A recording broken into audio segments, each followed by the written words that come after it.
Alors ce matin, nous allons continuer dans l'étude de l'évangile de Jean, mais ça, vous allez voir, ça va aller vraiment dans le sens que le Seigneur parle aujourd'hui. Et on va commencer avec ces premiers versets. Jean chapitre 6, à partir du verset 1. Après cela, Jésus s'en alla de l'autre côté du lac de Galilée, ou qu'on appelle aussi lac de Tibériade, et une grande foule le suivait parce que les gens voyaient les signes miraculeux qu'il faisait sur les malades. Donc on voit ici que Jésus est parti de Jérusalem. Si vous vous souvenez, on avait vu au chapitre 5 que Jésus avait guéri un homme à la piscine de Bethesda. Et à cause de cela, bien, les pharisiens avaient dit « mais tu ne peux pas guérir quelqu'un le jour du sabbat ». Il y avait eu vraiment Jésus qui avait dit qui il était, pourquoi il faisait ces choses. Mais après cela, il est remonté vers la Galilée. J'aimerais qu'on passe la dia suivante. OK. Alors vous voyez à gauche le trajet que Jésus a fait.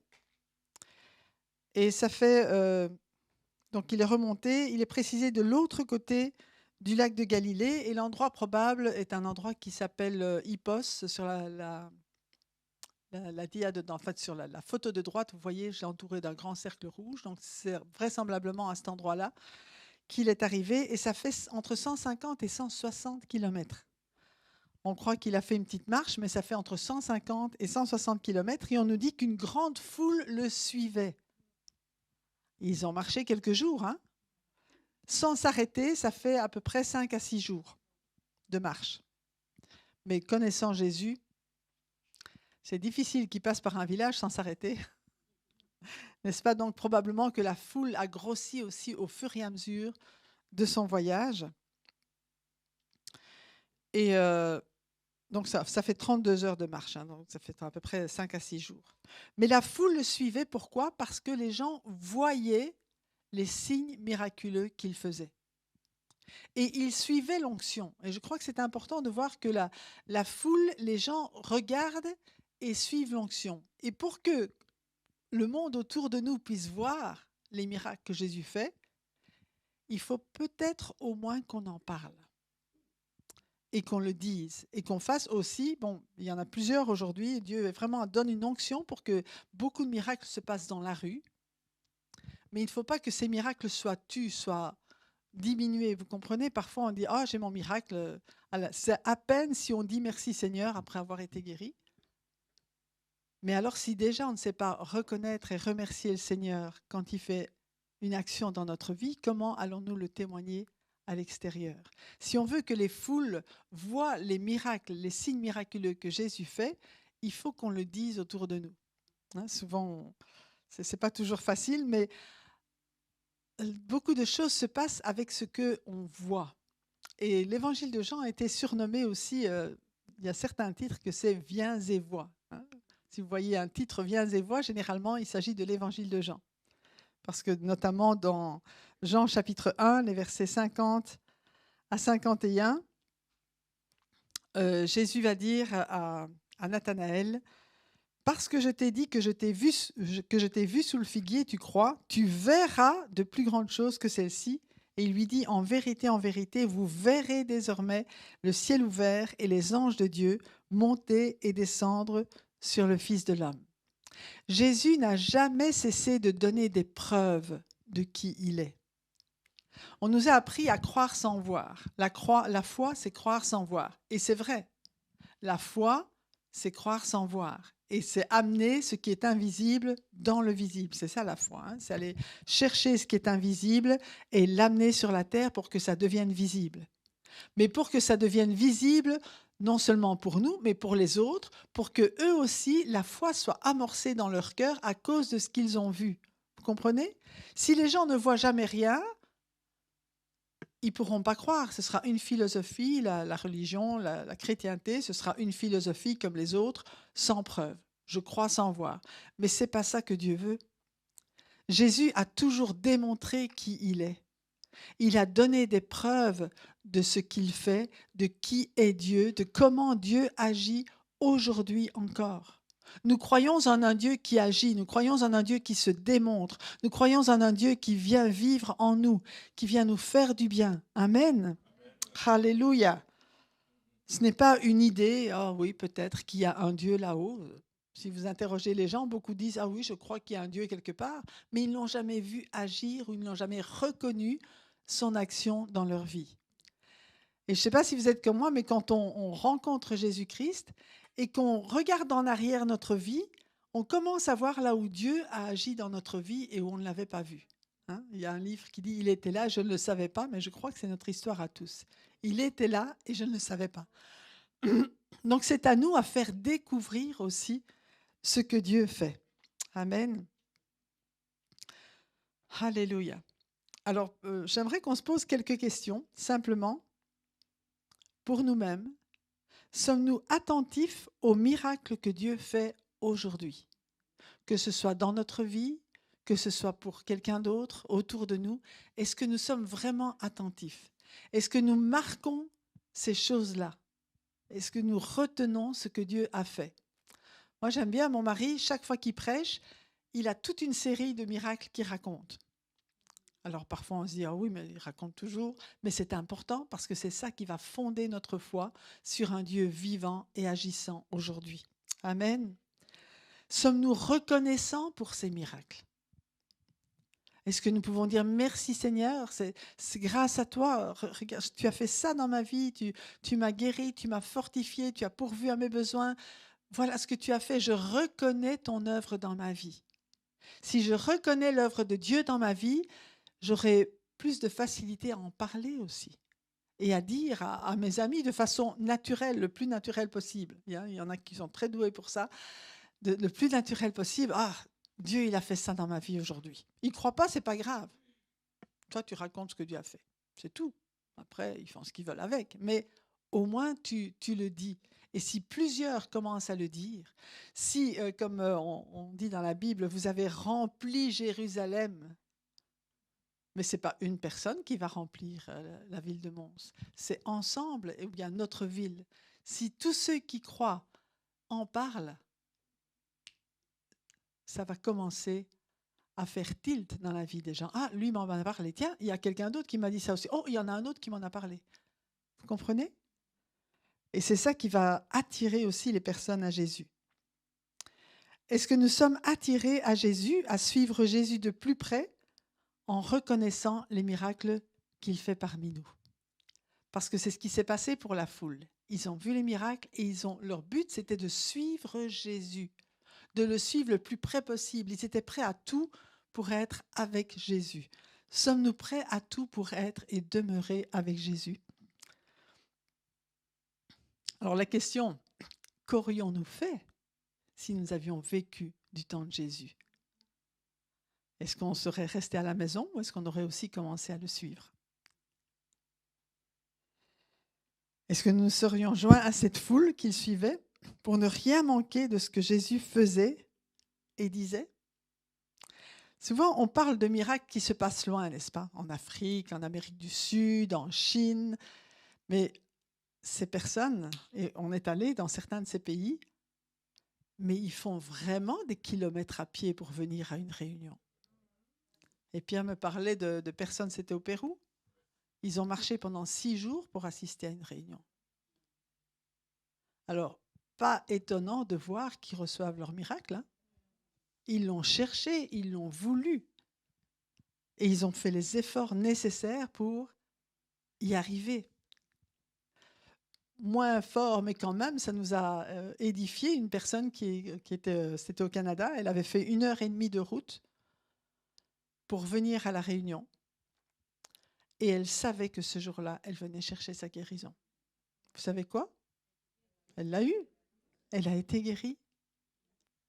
Elle a vraiment eu cette conviction, il faut que j'aille là-bas, c'est là que Dieu va me guérir. Elle est allée, elle a été guérie. Amen. La foi ne nous laisse pas immobiles ni inactifs. Vous êtes d'accord avec moi? Si j'ai la foi, je ne vais pas rester chez moi à ne rien faire. Hein? Okay? La foi nous fait bouger. Vous pouvez vous-même évaluer votre foi en observant ce qu'elle produit dans votre vie. Ce n'est pas quelqu'un d'autre qui doit te dire tu as la foi ou tu n'as pas la foi. On peut chacun dire mais qu'est-ce que la foi produit en moi? Quels sont les actes de foi que moi, je fais? Qu'est-ce que la foi me pousse à faire? Est-ce que c'est juste dans ma tête? Oui, je crois. Ou bien est-ce qu'il y a une démonstration dans ma vie de ce que la foi produit en moi? Amen. Je ne vais pas vous demander de répondre, mais ce serait bien que vous l'écriviez. Quels sont les actes d'obéissance à la voix de Dieu que vous effectuez?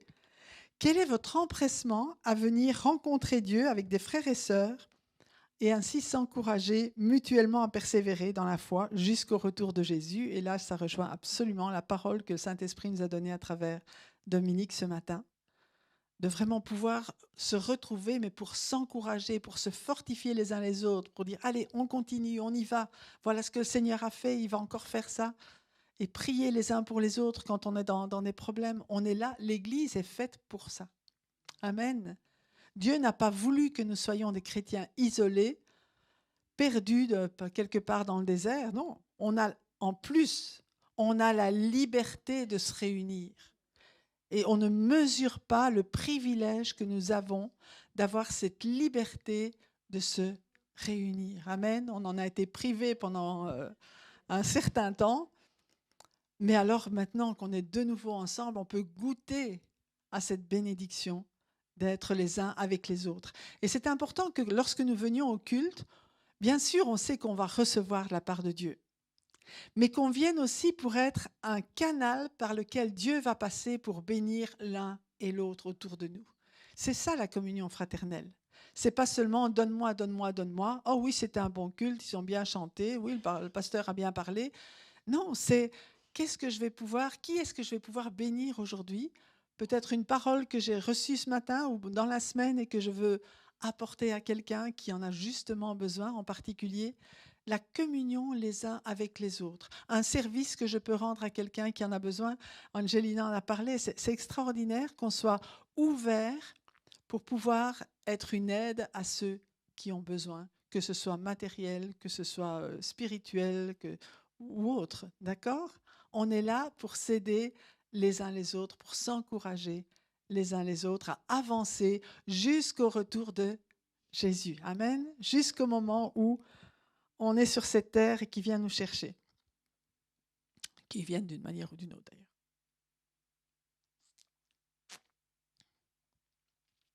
Dans Hébreux chapitre 10, versets 24 et 25,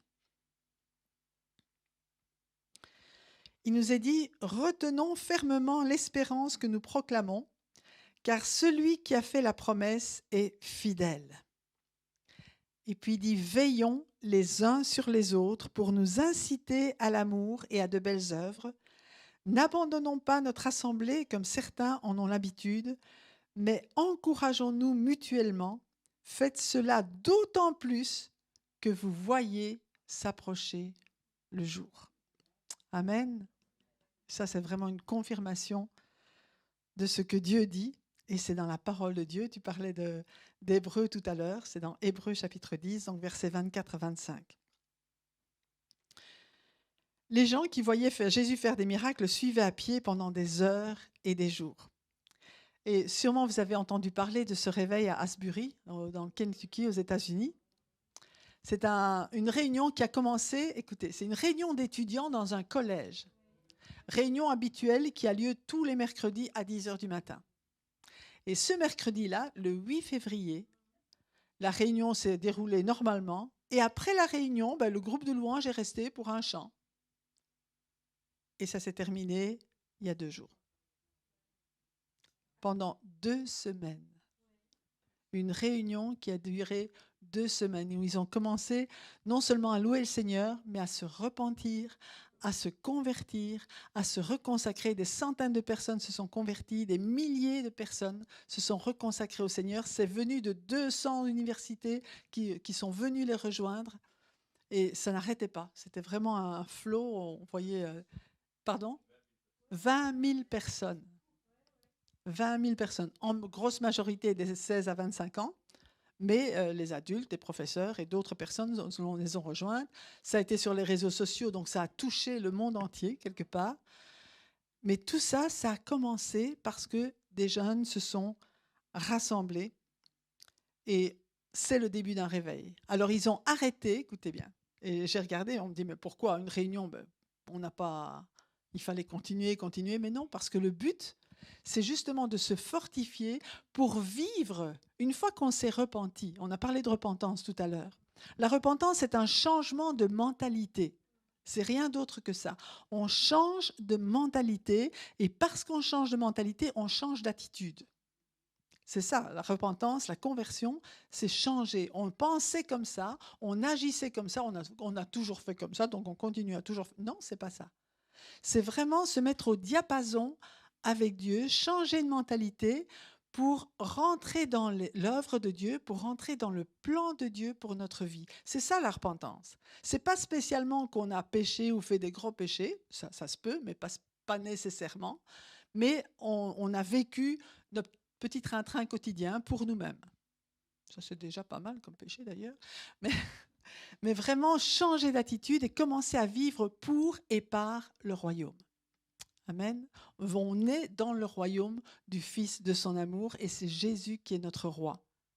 Alors c'est sûr qu'on est influencé par le monde extérieur, mais c'est là qu'il faut savoir qu'il y a une coupure, qu'on n'est pas soumis aux lois du monde. On est soumis à la loi de l'amour de Dieu. Amen. Et non seulement on est soumis à cette loi, mais le Saint-Esprit vit en nous et il nous permet, il nous aide à vivre ce que Dieu a préparé d'avance pour nous. Alors, ayons des oreilles, non pas vers l'extérieur, un petit peu quand même pour prier pour eux, mais vers l'intérieur pour écouter ce que l'Esprit dit à notre cœur afin d'obéir aux injonctions de l'Esprit. Et cela va avoir une influence sur l'extérieur. Au lieu que ce soit le monde qui nous influence, que ce soit l'Esprit en nous et à travers nous qui influence le monde. C'est ça le changement que Dieu veut aujourd'hui. Et nous allons nous encourager en Église à avoir cette attitude-là. Amen. Et donc, quand j'ai écouté les témoignages de ces jeunes à la dernière réunion, eh bien, c'est vraiment leur vie qui a changé et leur désir de vivre cela, mais dans leur vie de tous les jours.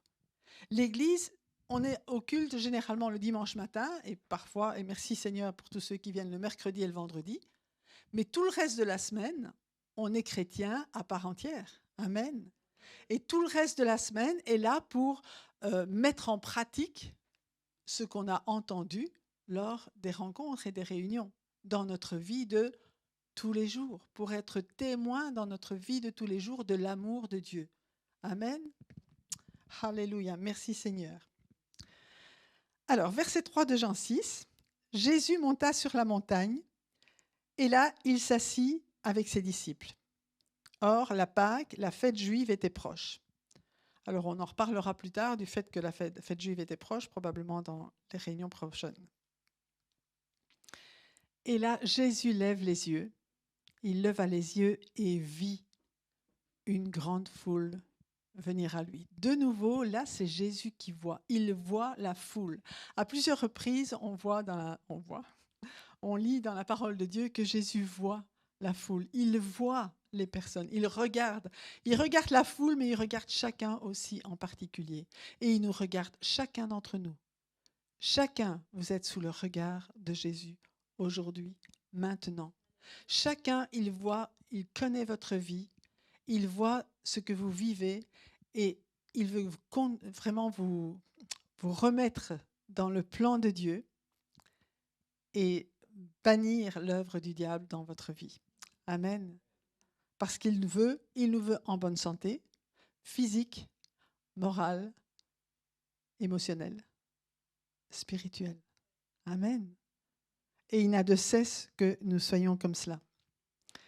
Donc Jésus leva les yeux et vit une grande foule venir à lui.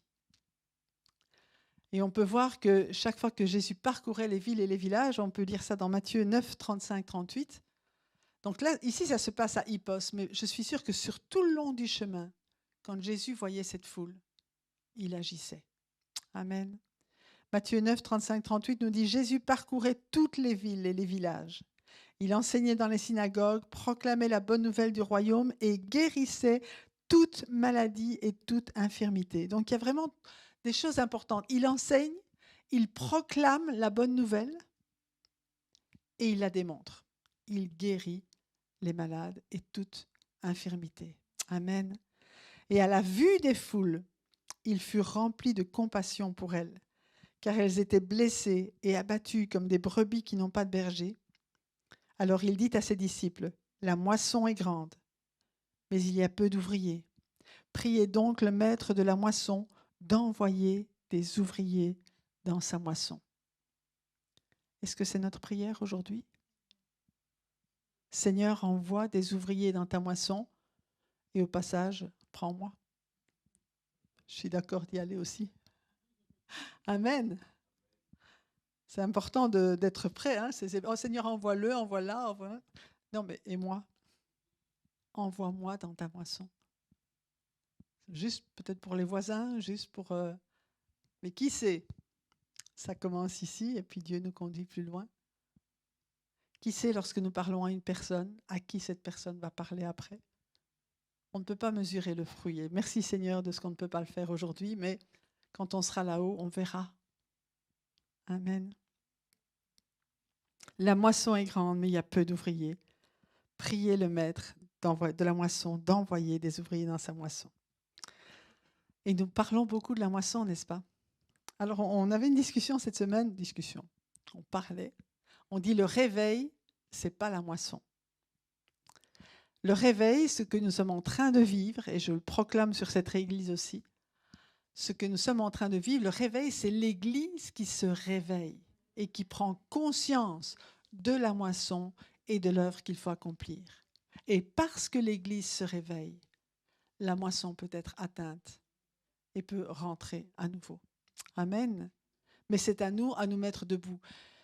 C'est vrai qu'on rêve de réveil où les gens passaient dans la rue et puis ils rentraient. Ça, on a connu ça. Hein. Enfin, moi, je n'ai peut-être pas connu personnellement, mais j'ai entendu.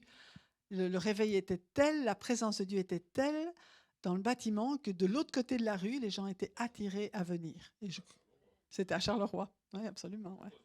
Non, ça, c'était à Charleroi. C'était dans l'église où je me suis convertie. Mais avant. Mais nous voulons voir ça aussi. Mais lorsque ce désir de recherche de la présence de Dieu, de la sainteté de Dieu est là, Dieu attire, Jésus attire. Lorsque j'aurai été élevé, j'attirerai les hommes à moi, dit Jésus. On va en parler peut-être un peu plus loin. Mais ce qu'on voit ici, c'est quelle que soit sa fatigue ou la condition dans laquelle il est, après avoir marché autant de jours, Jésus reste attentif aux gens.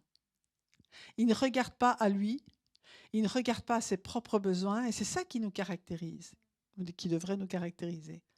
On ne regarde pas à nos besoins, mais on regarde à ce qui est autour de nous. Et on compte sur le Seigneur pour nous fortifier jour après jour. Et le témoignage d'Angelina est excellent parce que c'est le Seigneur qui la fortifie. Elle n'a pas regardé à ses bobos, même s'ils étaient importants, elle a regardé à Jésus. Et Jésus s'est occupé d'elle. Amen. Et il continue à le faire. Et c'est ce qu'il fait pour chacun d'entre nous. Amen. Si on regarde à notre état de fatigue, parfois on dit « Oh non Seigneur, je n'ai plus envie, je ne veux plus rien faire ». Mais Dieu, il veut nous fortifier. Et il nous fortifie pas quand on est assis, il nous fortifie pendant la marche. Amen. Donc croyons que si nous nous levons pour marcher là où le Seigneur nous dit de le faire, et c'est vrai, la sagesse, c'est d'obéir à Dieu. Ce n'est pas de faire pour faire, mais c'est d'obéir à ce que Dieu nous demande de faire. Ça, c'est la sagesse. Si on marche dans l'obéissance, Dieu nous fortifie pendant la marche. Et sûrement que vous avez expérimenté ça, même au niveau de l'Église.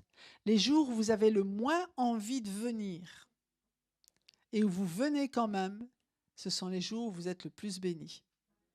Amen. Parce que le diable, il va toujours essayer de vous dire « Ben non, oh ben non, je ne le sens pas aujourd'hui. » Si vous dites « Je ne le sens pas aujourd'hui », vas-y. Ne te base pas sur tes sentiments, base-toi sur ce que Dieu dit. Amen. Parce que Dieu t'attend et le diable veut te retenir. Mais Dieu t'attend pour te bénir. Amen. Alléluia.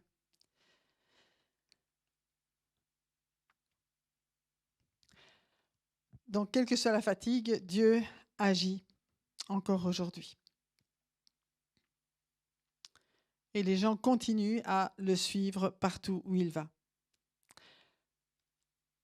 On voit que des gens font des kilomètres non seulement pour aller vers Jésus, mais dans un autre passage, dans Marc chapitre 6, versets 53 et 56, c'est vraiment à 56, c'est aussi un passage important. Marc 6, 53, 56. Après avoir traversé le lac, donc c'est un autre moment, ils arrivèrent dans la région de Génézareth et y abordèrent. Dès qu'ils furent sortis de la barque, les gens reconnurent Jésus et parcoururent tous les environs. Ils ont reconnu Jésus, ils ne sont pas allés vers Jésus. Marquez ? Ils ont parcouru tous les environs.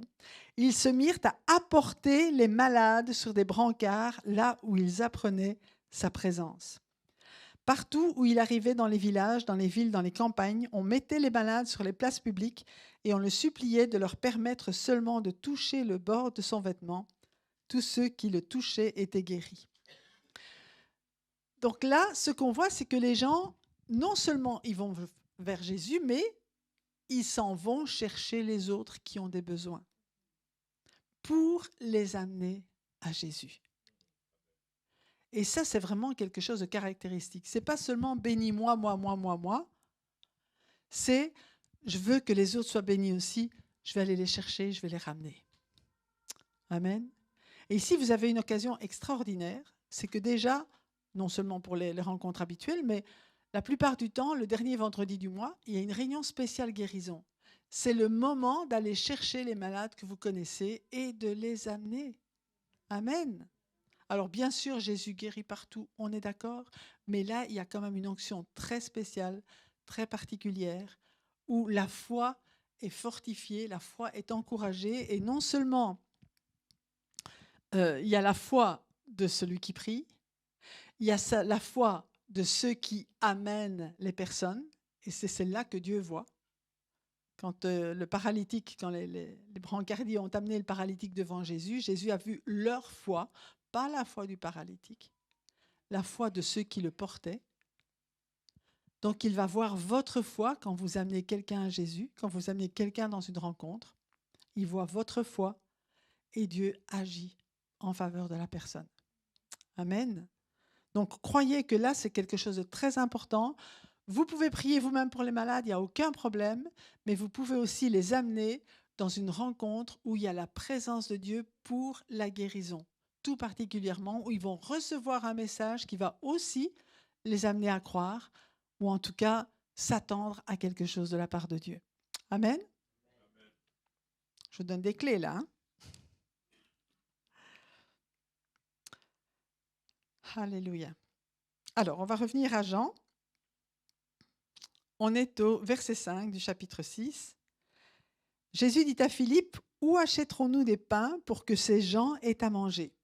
Il disait cela pour le mettre à l'épreuve, car lui-même savait ce qu'il allait faire. Waouh!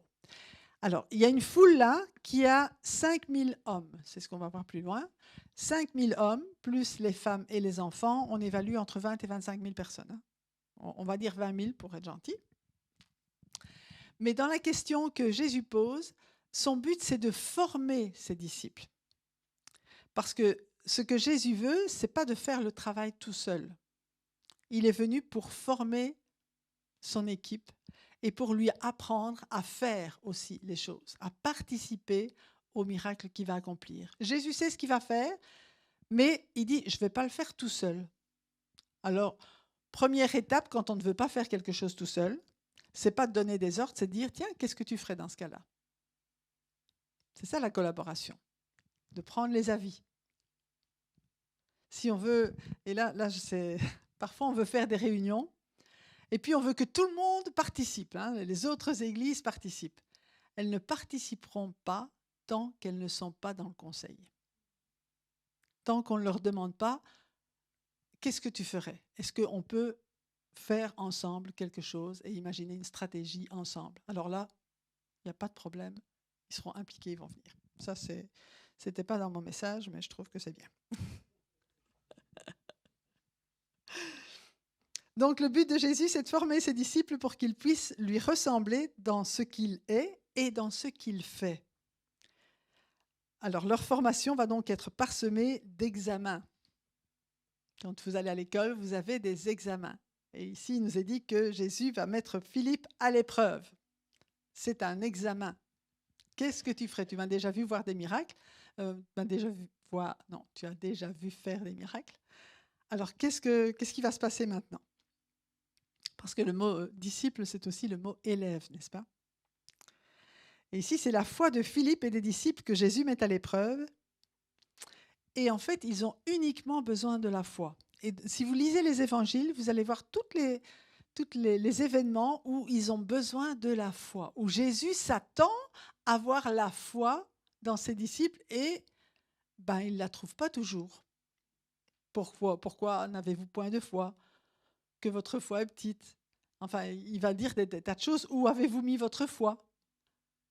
Parce que pour lui, c'est tellement évident de croire et de voir parce qu'il a cru qu'il ne comprend pas, on dirait qu'il ne comprend pas que ses disciples ne croient pas. Et vous voyez, on a beau dire, si on avait été avec Jésus, on aurait cru. Mon œil. Hein? Eux, ils étaient avec Jésus, ils ne croyaient pas. Heureusement que nous avons le Saint-Esprit en nous. Amen. Donc, on a seulement besoin de la foi pour accomplir l'œuvre de Dieu. C'est la seule chose dont nous avons vraiment besoin, c'est de la foi. Et cette foi ne peut grandir que lorsqu'elle est mise à l'épreuve dans diverses circonstances où les capacités humaines et naturelles sont insuffisantes.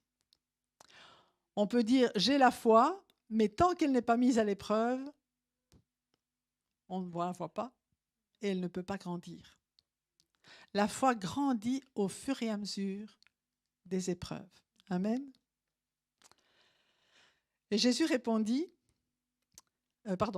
répondit, « Les pains qu'on aurait pour 200 pièces d'argent ne suffiraient pas pour que chacun en reçoive un peu. » Donc la seule chose que Philippe remarque, c'est l'impossibilité de la chose. On veut bien faire des efforts pour aller chercher à manger, mais de toute façon, ce ne sera pas suffisant. Alors j'ai fait un petit calcul, vous savez que j'aime bien les maths. Un petit calcul de nos jours. On peut dire qu'un salaire moyen, pas trop fort, d'une journée, peut payer 20 pains. D'accord? Un denier, c'est le salaire d'une journée. Donc, avec 200 deniers, on peut acheter 4000 pains. Mais 4000 pains pour 20 000 personnes, ça ne le fait pas. D'accord? Sans compter le reste. Donc, ils disent, même si on avait 200 deniers, même si il y avait suffisamment de pain chez les boulangers, quand même 4000 pains chez les boulangers, ça ne se trouve pas non plus. En fin de journée, ça ne fonctionnerait pas. Donc, première chose, quand Dieu nous demande quelque chose, on voit l'impossibilité naturelle. D'accord? Moi, j'aime bien dire oui, mais. OK, oui, tu veux faire ça, mais il faut ça, ça, ça et ça. OK. Au moins, on sait pourquoi il faut prier. Alors, verset 8 nous dit, un de ses disciples, André, le frère de Simon-Pierre, lui dit, « Il y a ici un jeune garçon qui a 5 pains d'orge et 2 poissons, mais qu'est-ce que cela pour tant de monde ?» Alors, il sait que ce n'est pas assez, mais il le dit quand même. Ça, c'est un début de foi quand même. Il lance une information qui semble ridicule, mais il le dit quand même parce qu'avec Jésus, on ne sait jamais.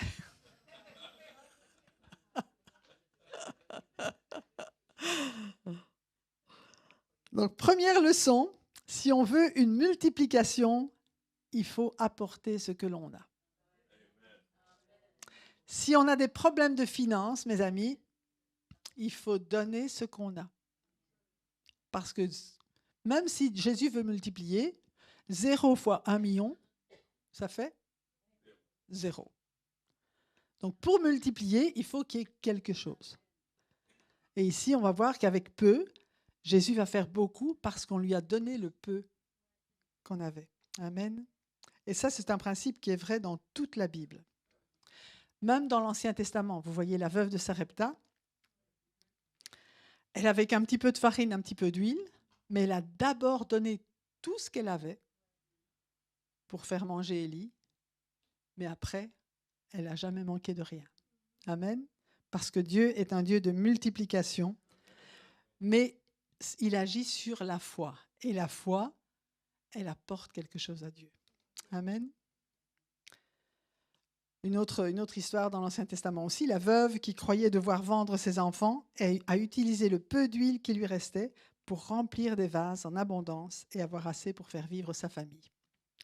Et chaque fois, le prophète va dire « Qu'est-ce que tu as ?» Et avec ce que tu as, qui est largement insuffisant, Dieu va multiplier. Amen. Donc je voudrais vous encourager, pour ceux qui ont du mal parfois à donner leur dîme, à ne pas hésiter parce que Dieu est fidèle et il multiplie ce qu'on lui donne. Il ne multiplie pas ce que l'on garde. Amen. Alors ici, un jeune garçon donne à Jésus tout ce qu'il a, 5 pains et 2 poissons. Et cela, entre les mains de Jésus, va devenir suffisant pour nourrir une foule de 20 000 personnes. En fait, entre les mains de Jésus et de ses disciples. Parce qu'il ne nous est pas dit quand la multiplication a eu lieu. Jésus, il a béni les 5 pains et les 2 poissons. Je le vois mal porter tout ça. Mais c'est quand il les a donnés à ses disciples et que les disciples ont commencé à distribuer qu'au fur et à mesure, je crois, la multiplication s'est faite. Amen. Alors, comment il a fait pour distribuer 5 pains et 2 poissons en 12 personnes? Ça, je ne sais pas non plus. Ah oui, chaque pain en 2 et puis un avec le poisson. Ouais, ça doit être ça. Là, je vous dis de nouveau, on peut imaginer, mais on ne sait pas comment ça s'est passé. Donc, le petit peu qu'on donne à Jésus va faire la différence. Et pour revenir au jeune garçon, alors je me dis que s'il est arrivé avec 5 pains et 2 poissons, il ne doit pas être arrivé de Jérusalem et avoir marché les 6 jours. Il devait être du coin, près du lac de Tibériade. Mais lui aussi, quand même, a vu les miracles que Jésus opérait. Et dans sa foi d'enfant, il n'a pas hésité à apporter à Jésus ce qu'il ramenait à la maison. Quelques pains et peut-être le produit de sa pêche, les poissons.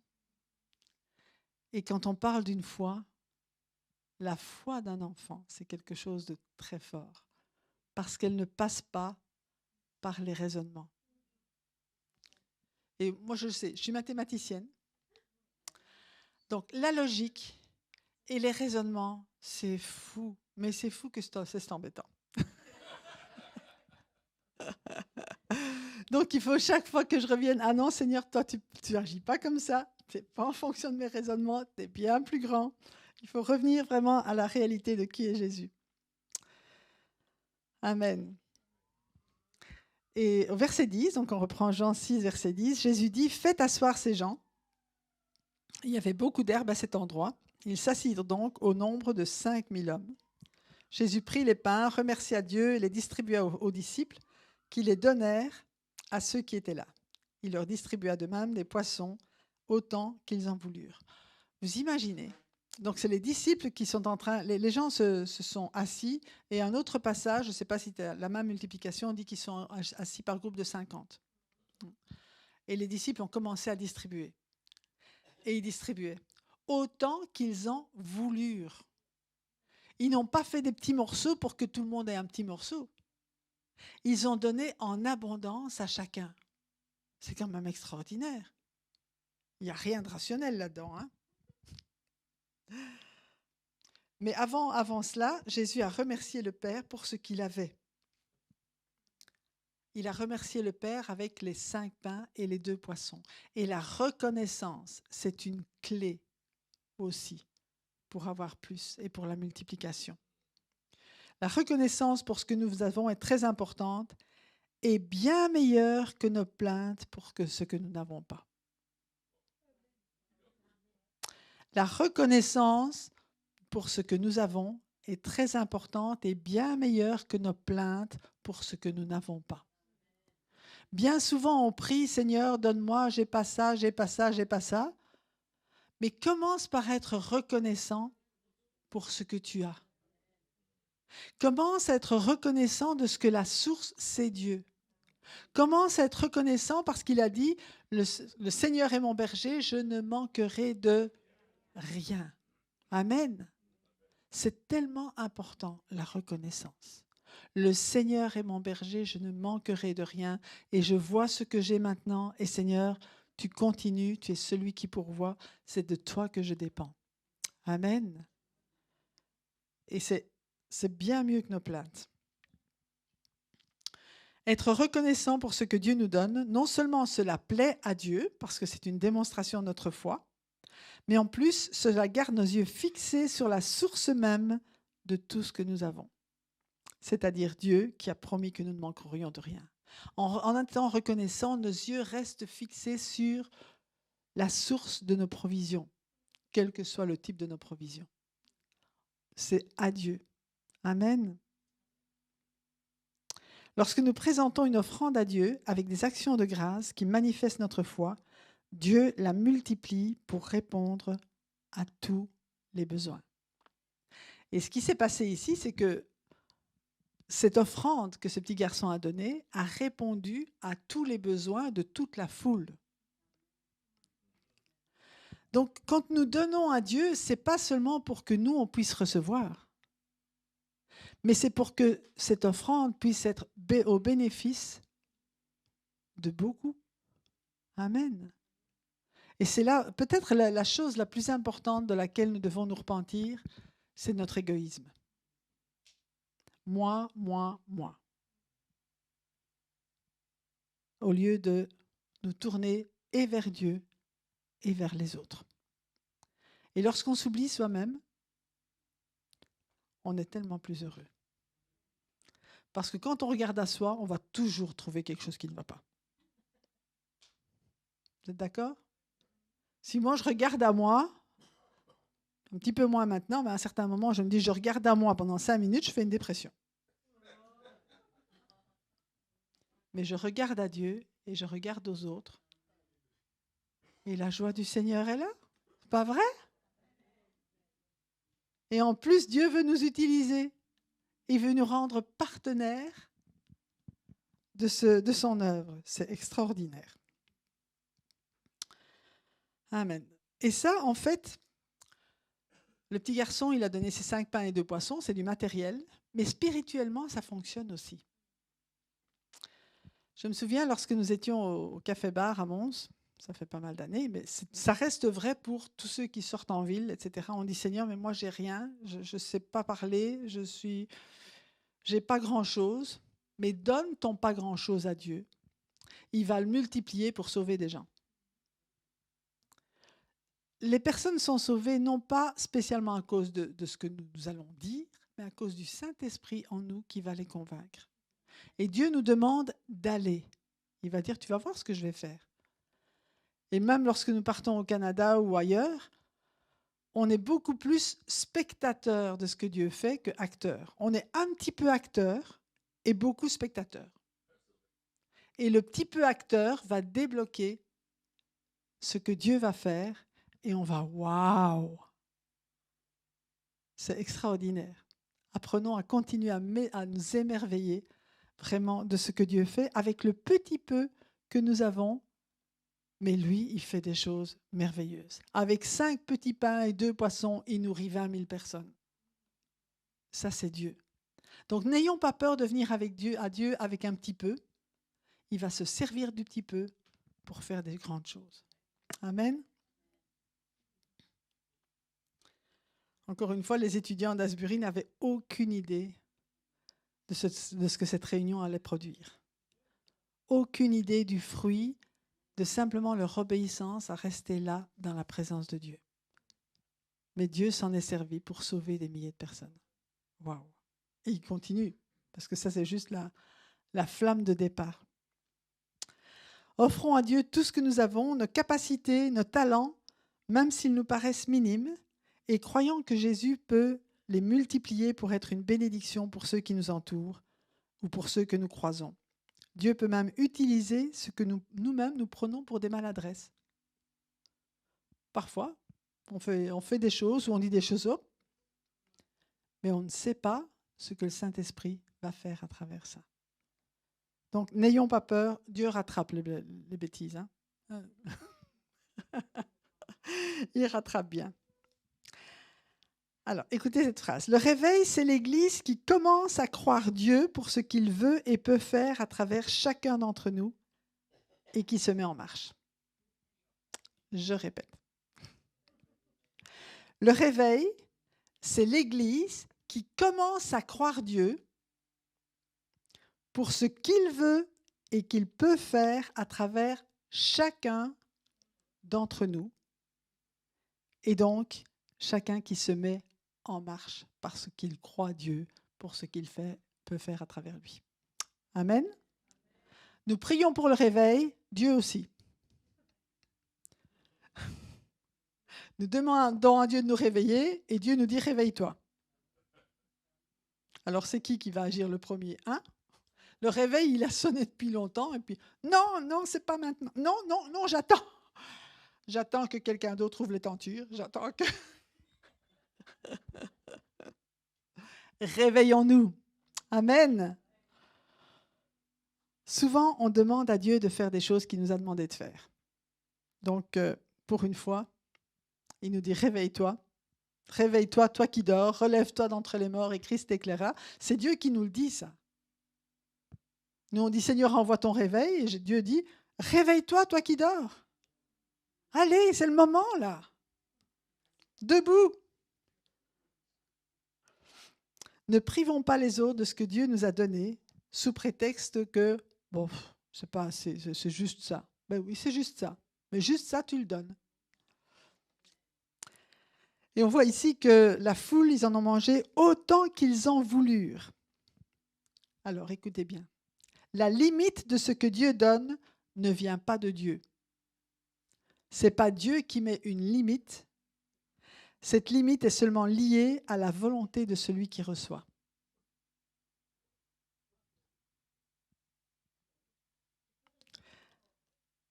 La limite de ce que Dieu donne ne vient pas de Dieu. Elle est seulement liée à la volonté de celui qui reçoit. Ils en ont eu autant qu'ils en voulurent. Tu en auras autant que tu en veux. On dit plus de toi, Seigneur. T'en veux plus? Viens chercher. Va le chercher à la bonne place quand même, dans la présence de Dieu. T'en veux plus? Il y en a encore.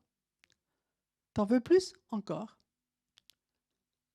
Il n'y a pas de limite, sinon ce que nous voulons recevoir et prendre.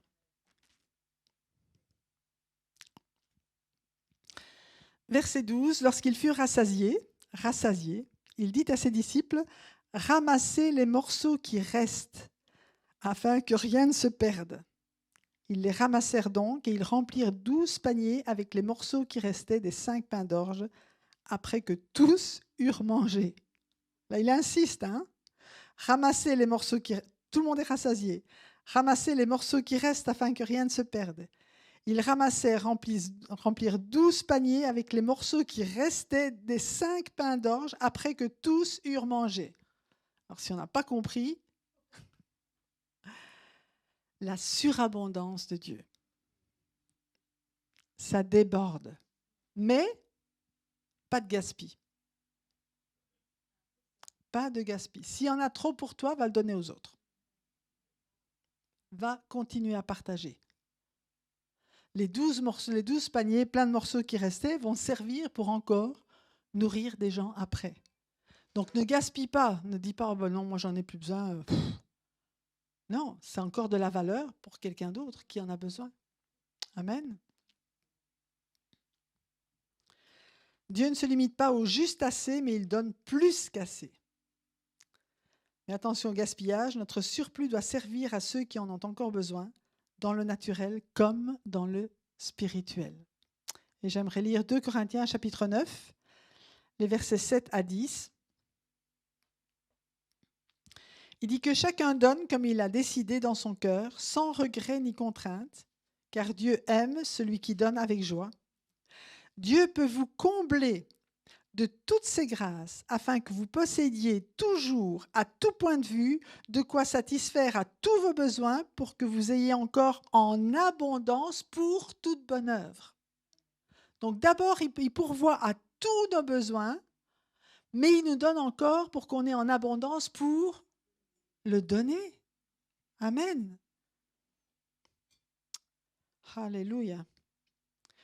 Comme il est écrit, il a distribué ses bienfaits, il a donné aux pauvres, sa justice subsiste à toujours. Que celui qui fournit de la semence au semeur et du pain pour sa nourriture vous fournisse et vous multiplie la semence et qu'il augmente les fruits de votre justice. Les fruits de la justice, c'est quand on donne. Amen. On ne garde pas ce qu'on a, mais on le donne. Alléluia. Pour qu'il soit en bénédiction aux autres. Jean chapitre 6, verset 14. À la vue du signe miraculeux que Jésus avait fait, ces gens disaient, cet homme est vraiment le prophète qui doit venir dans le monde. Alors laissons Jésus continuer à opérer des miracles à travers nous. Le monde a besoin de reconnaître Jésus comme le Sauveur. C'est comme ça. Il y a deux façons dont le monde va reconnaître, et Jésus a fait cette promesse. Et moi, quand j'aurai été élevé de la terre, j'attirerai tous les hommes à moi. C'est ce que Jésus dit dans Jean 12, 32. Jésus a été élevé à la croix il y a 2000 ans. 40 jours plus tard, il a été élevé et retourné vers son Père, où il est assis à la droite de Dieu. Amen, à la droite du Père. Aujourd'hui, il est assis à la droite du Père et son nom est élevé au-dessus de tout. Mais il nous a envoyé le Saint-Esprit pour que Jésus soit glorifié par et à travers son corps, qui est l'Église. Alors Jésus, il est élevé, mais par nos louanges aussi, nous faisons connaître son élévation. Et il est élevé dans nos cœurs, il prend la direction de nos vies.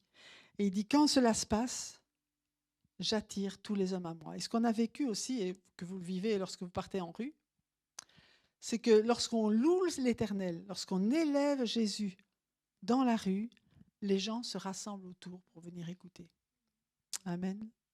Ça, c'est une clé qu'on avait reçue et vraiment, le Seigneur agit aussi dans ce sens-là. Jean 16, versets 13 à 14 nous dit « Quand le défenseur sera venu, l'Esprit de la vérité, il vous conduira dans toute la vérité, car il ne parlera pas de lui-même, mais il dira tout ce qu'il aura entendu et vous annoncera les choses à venir. Il révélera ma gloire, parce qu'il prendra de ce qui est à moi et vous l'annoncera. Tout ce que le Père possède est aussi à moi. Voilà pourquoi j'ai dit qu'il prend de ce qui est à moi et qu'il vous l'annoncera. » Donc il est venu aussi pour glorifier Jésus. Et c'est en laissant le Saint-Esprit agir en nous et à travers nous. Qui est-ce qui a reçu le Saint-Esprit ici? Bon, les autres, vous pouvez vous approcher pour la prière, pour que vous puissiez le recevoir. Amen, parce qu'il est pour tous. La promesse est pour vous, pour vos enfants, en aussi grand nombre que le Seigneur notre Dieu les appellera. Et je crois que si vous êtes là, c'est que vous êtes tous appelés. Amen. Donc, en laissant agir le Saint-Esprit à travers vous, à travers nous, autant par l'amour qu'il déverse en nous les uns pour les autres, parce que ça, c'est le fruit de l'Esprit. Le Saint-Esprit en nous produit son fruit qui est l'amour les uns pour les autres. Et Jésus a dit, c'est à l'amour que vous avez les uns pour les autres que le monde saura que je suis venu. On le lit dans Jean 13, 34, 35. Je vous donne un commandement nouveau. Aimez-vous les uns les autres comme je vous ai aimé. Vous aussi, aimez-vous les uns les autres. C'est à cela que tous reconnaîtront que vous êtes mes disciples, si vous avez de l'amour les uns pour les autres. Amen. Donc le Saint-Esprit en nous produit cet amour. Si vous manquez d'amour, c'est pas grave. Demandez-le. OK? Il y a une source là. Le Saint-Esprit est source d'amour en nous. On n'aime pas comme on voudrait aimer. OK? Si c'est notre amour, c'est clair qu'il est très limité. Mais le Saint-Esprit en nous produit l'amour de Dieu qui va nous permettre d'aimer ceux qui ne sont pas aimables. Autant que ceux qui le sont d'ailleurs. mais de ne pas faire de différence et de manifester l'amour de Dieu envers chacun, parce que je crois que Dieu nous a aimés quand on n'était pas aimable. Si on revient à notre histoire, il nous a aimés bien avant qu'on soit aimable. Alors c'est à nous de faire pareil et d'aimer les autres bien avant qu'ils soient aimables. Et ce n'est possible que par le Saint-Esprit qui agit en nous. Donc le Saint-Esprit agit en nous pour qu'on s'aime les uns les autres, mais aussi il agit en nous et à travers nous par les signes miraculeux qu'il opère à travers nous pour que le monde aujourd'hui reconnaisse que Jésus est le Fils de Dieu, Dieu le Fils venu en chair, afin de pardonner et de sauver l'humanité, et en particulier tous ceux qui mettent en lui leur confiance dès aujourd'hui. Amen. Nous sommes là pour dire au monde que Dieu pardonne. Alors c'est sûr qu'il y a une repentance qui doit se faire, mais sans connaître le pardon de Dieu, on ne peut pas se repentir, parce que c'est la bonté de Dieu qui nous pousse à la repentance. L'image que les gens ont de Dieu aujourd'hui, du Dieu qu'ils rejettent, c'est encore un Dieu sévère, tu ne peux pas faire ceci, tu ne peux pas faire cela, sans compensation. Vous comprenez ? Pour eux, les chrétiens sont les gens les plus malheureux sur terre. Ils n'ont pas compris que les chrétiens qui ont rencontré Jésus-Christ, pas seulement qui font leur devoir religieux, mais qui ont une réelle relation avec Jésus, sont d'abord des personnes qui ont été pardonnées, qui ont reçu la joie et la paix de Dieu dans leur cœur et qui peuvent marcher en accord, en communion avec leur Seigneur de la manière dont Dieu l'avait prévu. C'est comme, alors on n'est pas des machines, d'accord ? Mais quand vous achetez une nouvelle machine, que ce soit à la cuisine, que ce soit dans n'importe quoi, vous regardez le mode d'emploi. Parce que si vous faites le contraire avec votre machine, vous allez lui faire mal et la tuer très vite. Et nous, si on fait le contraire de ce que Dieu a prévu pour nous quand il nous a créés, on se fait mal. Et on se tue très vite et on meurt d'ailleurs. On meurt spirituellement, directement. Mais il nous a créés pour être en relation avec lui. Et comme on avait perdu cette relation par le péché, il a envoyé Jésus pour nous réconcilier avec lui, pour que cette relation soit à nouveau possible. C'est ça la bonne nouvelle de l'Évangile. C'est la réconciliation avec Dieu, c'est le pardon de tous nos péchés, c'est une robe blanche, c'est une vie nouvelle, c'est un changement de royaume. C'est extraordinaire la bonne nouvelle. C'est vraiment ça que nous avons besoin d'apporter et de faire voir au monde. Il faut que les gens voient qu'on est heureux quand même. Parce que si on tire toujours une tête de cafetière quand on va quelque part, ils ne verront pas qu'on est des bouilloires à l'intérieur, hein.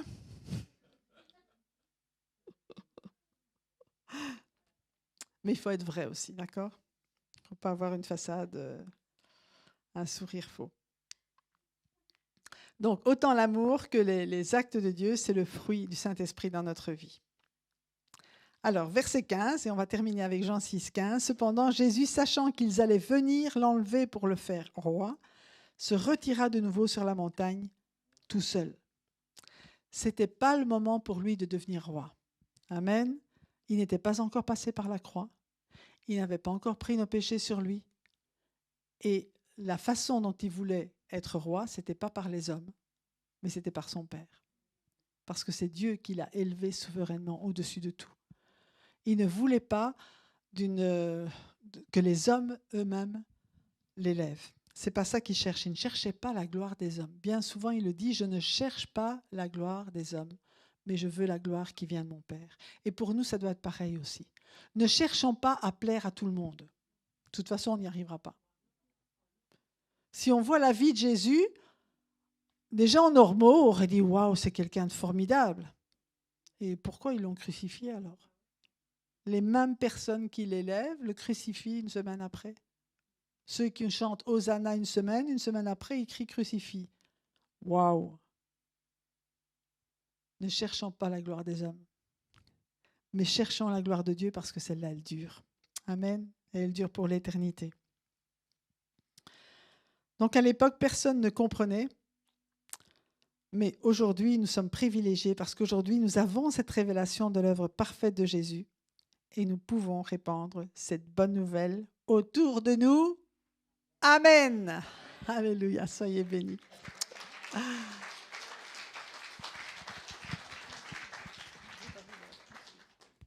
Je vais demander à Christine de prier pour cette onction de multiplication. Qu'est-ce que vous en pensez? Puisque Dieu multiplie, on va demander au Seigneur de recevoir cette onction de multiplication. Tu veux t'avancer? OK. Amen. Alléluia. Seigneur, nous te bénissons parce que c'est toi qui multiplies. Et nous sommes là, Seigneur, tous devant toi avec ce que tu nous as donné, avec ce que nous avons, mais nous voulons te le redonner, Seigneur. Nous voulons vraiment t'offrir tout ce que nous avons, tout ce que nous sommes, pour que toi, tu le multiplies. Conduis-nous, Seigneur. Conduis-nous vraiment à voir ta gloire. Nous voulons voir ta gloire. Cette multiplication est la révélation, la manifestation de ta gloire.